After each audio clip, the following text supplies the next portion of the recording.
मंत्रालयातील बैठका होऊन जवळपास 12 दिवस उलटून गेलेले आहेत, तरी शेतकरी कर्जमाफीच्या भावांतर योजनेच्या बाबतीत किंवा MRGSच्या अनुदानाच्या बाबतीत रोकडोबा महाराज इथपर्यंत दंडवत आंदोलन आणि त्याच्यानंतर या ठिकाणी विहिरीमध्ये जलसमाधी आंदोलन करण्याचे ठरवले होते, पण पोलीस प्रशासनाच्या विनंतीवरून मी ते आंदोलन मागे घेत आहे आणि या ठिकाणी मुंडन आंदोलन करत आहे।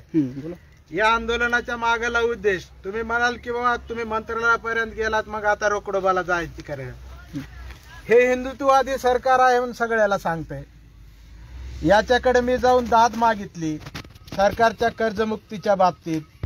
मी या ठिकाणी विचार केला की बाबा हे हिंदुत्ववादी सरकार आहे, तर मग या सरकारचा देवावर तर विश्वास असेल, म्हणून मी प्रचंडच्या रोकडोबाला आज जाऊन दंडवत घालून विनंती केली किंवा या सरकारला सद्बुद्धी दे कर्ज माफ करण्याची।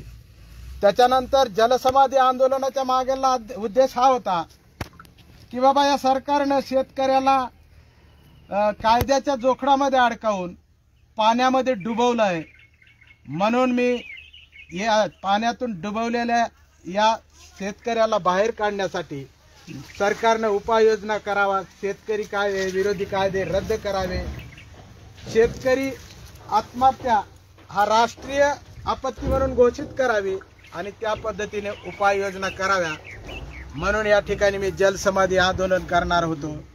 आणि मुंडन आंदोलनाच्या मागला एक उद्देश आहे की मंत्रालयापर्यंत मी गेलो, कारण मी सरकार मायबाप म्हणून गेलो होतो।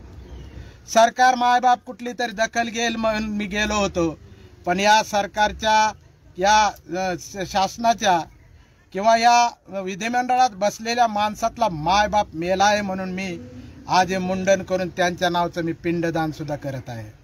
मी माझे वडील एक्सपायर झाल्यानंतर सुद्धा मुंडन केलं नव्हतं, पण आज या सरकार मायबाप मेलं म्हणून मी या ठिकाणी मुंडन करत आहे।